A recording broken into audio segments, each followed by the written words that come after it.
Thank you, everyone, for inviting me to this. And as always, one can never say no to Jalda, can one? That is the problem in life that I faced for many years. I first got to know him in 2000 when I was in Asian Age. I had just become chief reporter. He had joined SIMC and he sent interns over. And then I went over to teach. And since then, it has not stopped. And of course, I met Ruchi when she joined SIMC, and then every year when Ruchi was there, I would also go down and we formed a friendship. My wife is also taught at SIMC, so we now are family friends. And again, so good to be back with family. I kind of find it very odd when I'm referred to as the foreign scholar. I don't sound foreign. I am very Indian, and yes, I live in the United States for the past decade. And again, I mean, I think Professor Varghese gave a very a lengthy introduction about what I do, what I did, so I will not go into that. Really, my interest in Indian journalism and how it functions, I don't probably need to explain it because I was part of Indian journalism since the mid-90s in different cities, Calcutta, Mumbai, Ahmedabad, Delhi.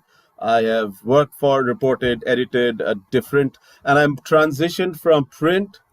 And in my final job, I was group online editor and Sunday editor for a newspaper in Mumbai called The Midday. So I've seen the transition from print and TV to online to social and how that affected the work of me and my colleagues. So naturally, one of the things among many things that I'm interested in, how has social media affected Indian journalism? And as a scholar, I never stop at describing processes. I'm always looking for, so what? All right, this is what is happening. What can be done about that? I think I complement some of the very amazing work that has gone on before me, the speakers that have spoken, Dr. Charvak, and brings a very, very important area to light, which again is often overlooked, right?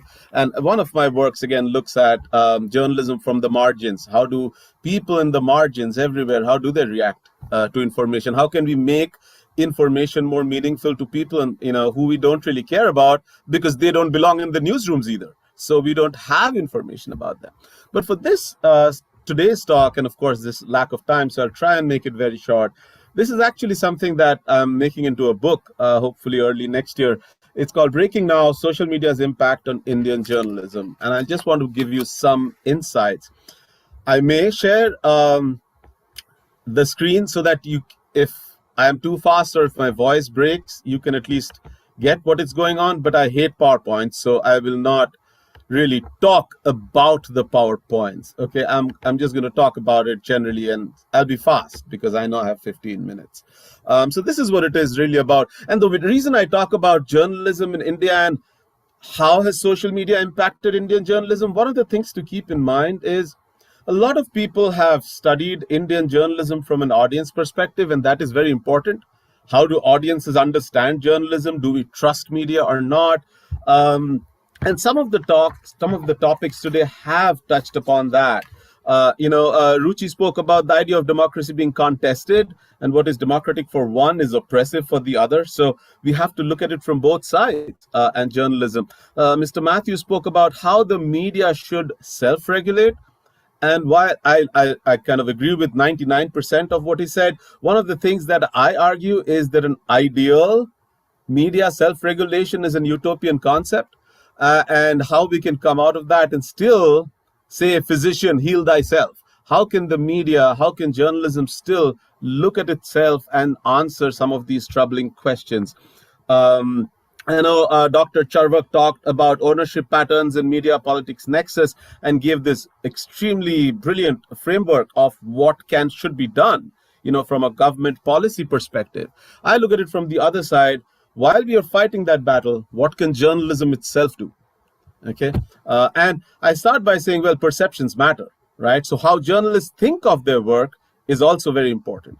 And I talk about, the hierarchy of influences that we know globally, that, when journalists work, several influences, political influences, individual biases, organizational diktats, journalistic routines that we have historically followed and try and self-regulate. Many factors affect our decisions every day, as also newer things that classical research doesn't talk about, such as what Viren talked about, social media and web and its very powerful reach, where I can become my own editor-in-chief. Now that's fascinating for some, that's very scary for some, depending on who's listening, right? So we'll talk about that a little bit. So really what I'm looking at, and I'm clearing it for you here, is that how do Indian journalists perceive the usefulness of social media, right? How is social media perceived as a professional tool, because everybody's using it? Also, well, the other question is, how credible do you think it is, right? You're using it all the time. How credible do you think it is? And to what extent do these things, these factors, affect your decisions as journalists to share breaking news on social media pages of your organizations, because you're doing it all the time, right?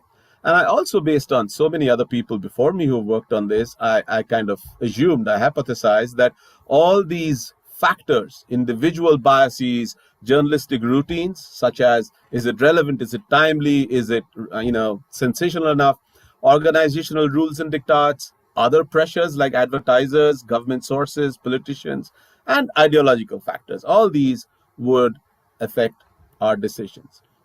Two very interesting things. One is how journalists look at it or believe they do, and the difference between what they're actually doing. And that can be tested. And I did that through a survey of Indian journalists. I don't think something this pan-national has really been done before. I'm not sure. So I don't want to commit saying, hey, never been done before. But I surveyed about 467 journalists from 14 Indian cities over a period of a year, where they answers these use like 50 or 60 questions to understand several factors. So this was a massive survey done through press clubs, not just asking people on Facebook, but randomized surveys of close to 500 journalists from 14 different cities. Really what I found, and that's what I want to talk about instead of what the research is about, is that Indian journalists they perceived that social media was a very useful tool for several things, like obviously gathering information, sharing links, checking breaking news. But they also said that social media was very low on credibility. So obviously my question in my next phase when I spoke to editors was, please rationalize this. If you are working with a platform that is extremely useful but very low on credibility, how do you expect to be believed on that platform?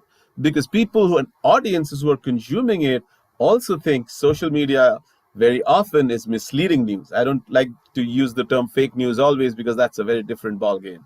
But it is problematic, this relationship with social media. Journalists also believe that they really had their routines in control, that when they posted on social media, they relied on tried and tested journalistic routines. They sincerely believe that social institutions such as advertisers or public relation institutions or government sources had little or no influence in how they worked, especially when they got breaking news and shared it on social media.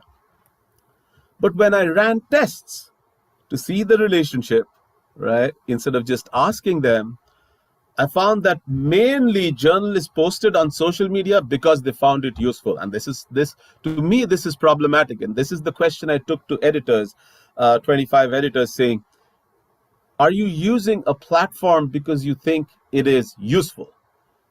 Because as journalists, you also have to think of effects. What does it tell people, right? Perceived lack of credibility, for example, had little or no effect on sharing on social media. And several of these hierarchy of influences that Schumacher and Rees have talked about since the 1990s, right? And globally, it has been found that these have powerful influences in traditional media. When journalists write in newspapers, on TV channels, on websites, these have had very serious effects. But on social media, because of the immediacy of how you work, journalists very often depend on the usefulness, the reach, and societal level concerns. Is this the right message to tell my audience at this point? However, organizational diktats or routines such as, is this verifiable? That can be done on the run. I upload it and then I find out that there's a problem in this story, I change it. I change it at 9:15 instead of 9 o'clock. The problem is my audience is not sitting on social media watching these updates. They see that news at 9 o'clock and go off to work. And then they will see the news again at 1 o'clock in the afternoon, by which time, psychologically, they have taken that information in and acted upon it, told people about it. Their mindset has changed because of it. And you've updated it in 20 minutes, but they haven't seen it, right? So what effect does it have on my trust in you, right? And your organization?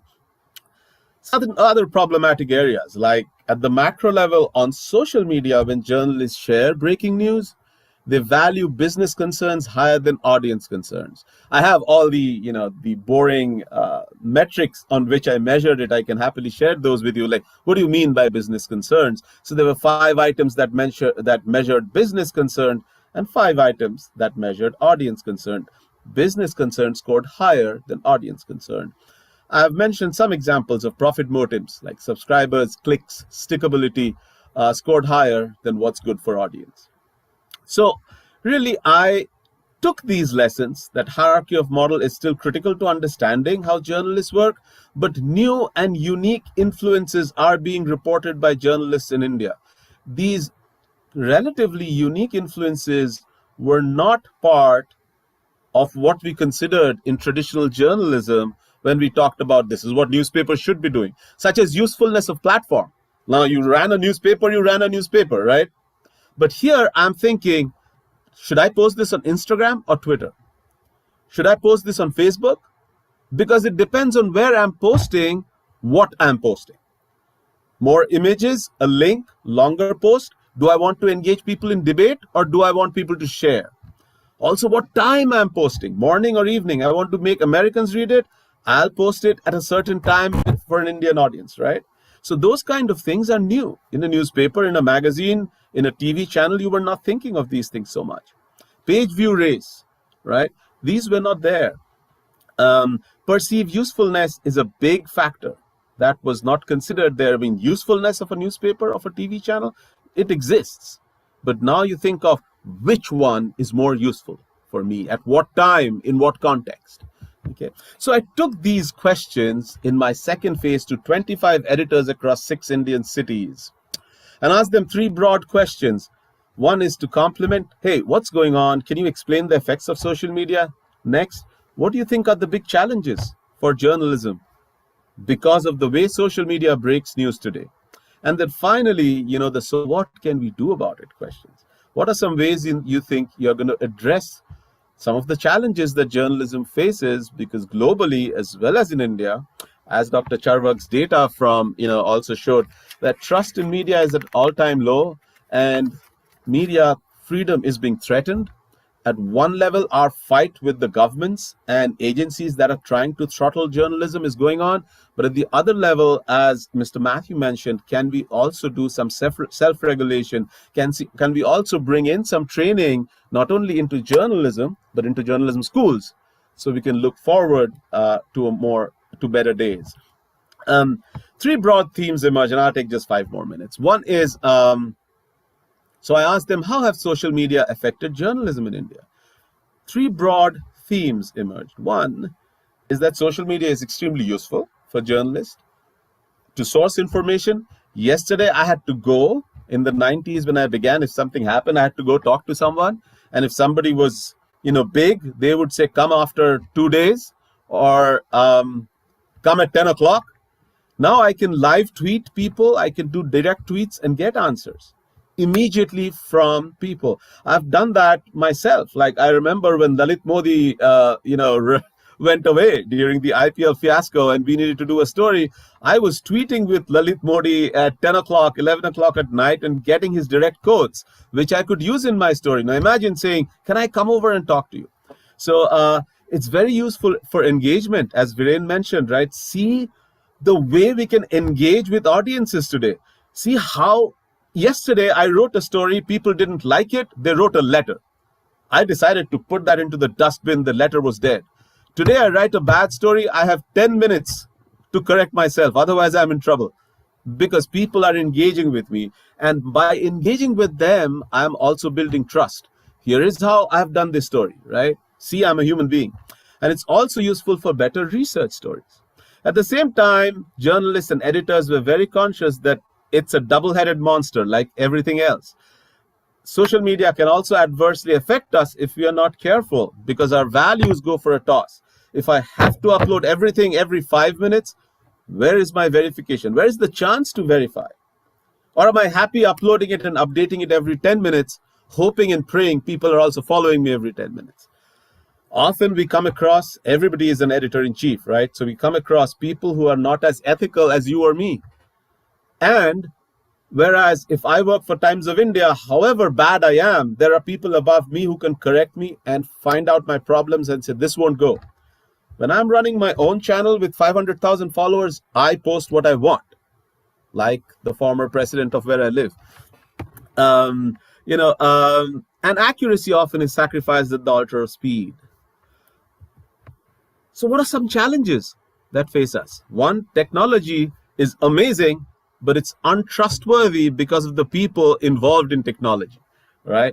Technology merely carries out functions, but human beings still run it. Human beings are still on it, right?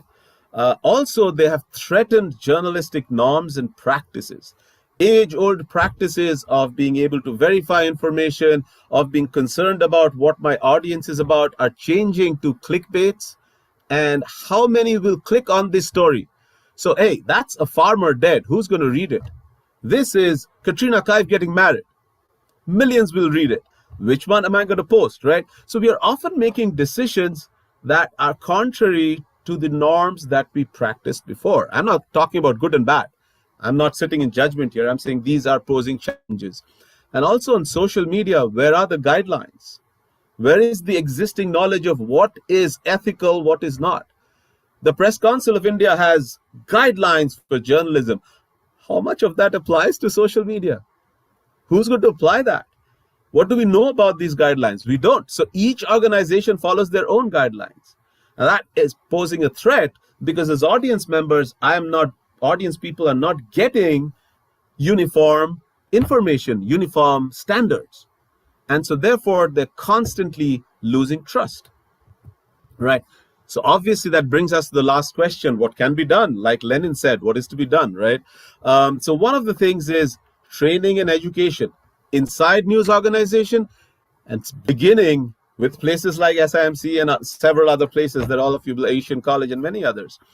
Back to basics. What I mean by that is editors constantly talking about, listen, on social media, we don't acknowledge sources. But in real life, we would always acknowledge a source. We just pick up a tweet and we post it. Have we asked that person? Yes, it's in public domain, but I'm using your tweet. Do you have something to add to it? I don't want to wake up in the morning and see my picture without my permission. I don't want to wake up in the morning, see my tweet without my permission. So has journalism lost the basic ethical guideline of checking with people whose tweets and posts they're using? And be more inclusive in your resource and researching. And that is where Physician Heal Thyself, New York Times carried this big survey of New York Times 2 years ago, where they admitted that while they had achieved gender equality, they had failed horribly in other areas: race, ethnicity, money, and so on and so forth. Indian journalism should also look at how inclusive are we. How many people who identify as Dalits are involved in news processing process? How many people from different religions, different sexualities, different age groups are involved in that room? Not just diversity, like, hey, I have one of each. Not the fact that I've invited them to a party, am I asking them to dance?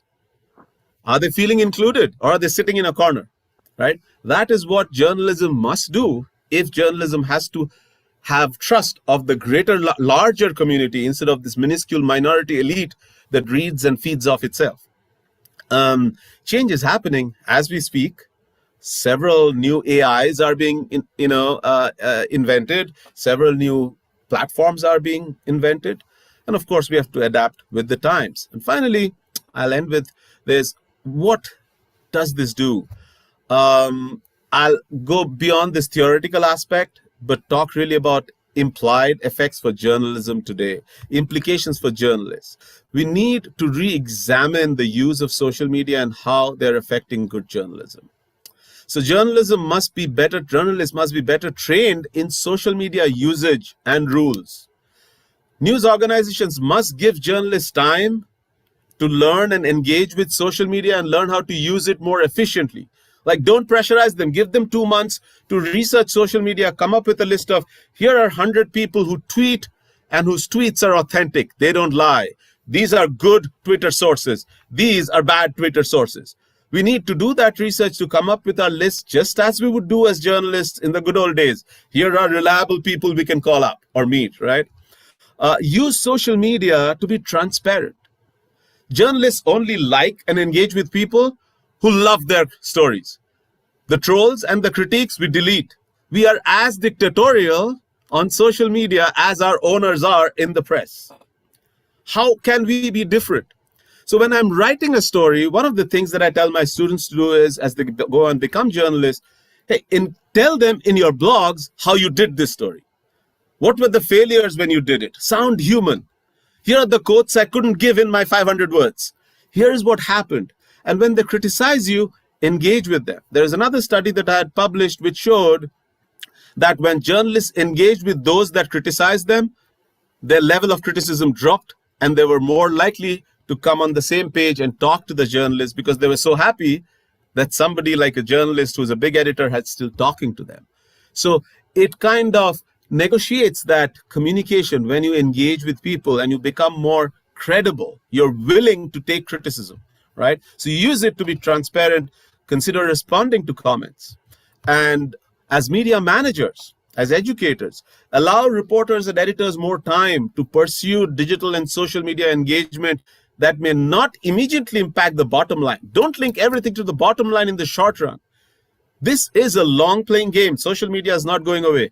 Give them time to understand it so that they don't just abuse it in the short run.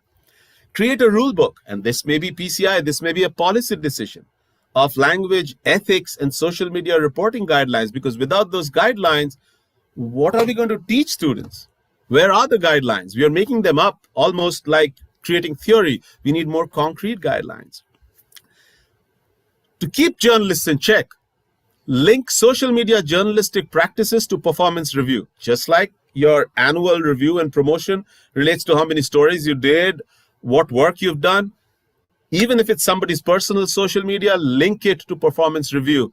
Are they spewing hatred on social media? Are they following unethical journalistic practices? Link it, because as an audience member, I don't see you as UKC, an individual. I see you as an educator, right? So what you say, even though you say it's personal, I see you the way I see you, as belonging to an institution like, say, Times of India.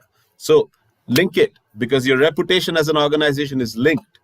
And invest in human resources in social and digital media teams. Don't have 3 people doing the work of 300, please, because you don't do that elsewhere, right? And finally, check and correct the diversity imbalances, because when you have more voices, you have more empathy. When you have more empathy and understanding, you are more inclusive in your reporting, in who you talk about and how you talk about them. And that builds public trust, because I see myself and people like me represented in stories, right? So have more inclusivity in the newsroom. I'll stop with that because I'm over time and I'm happy to take any questions.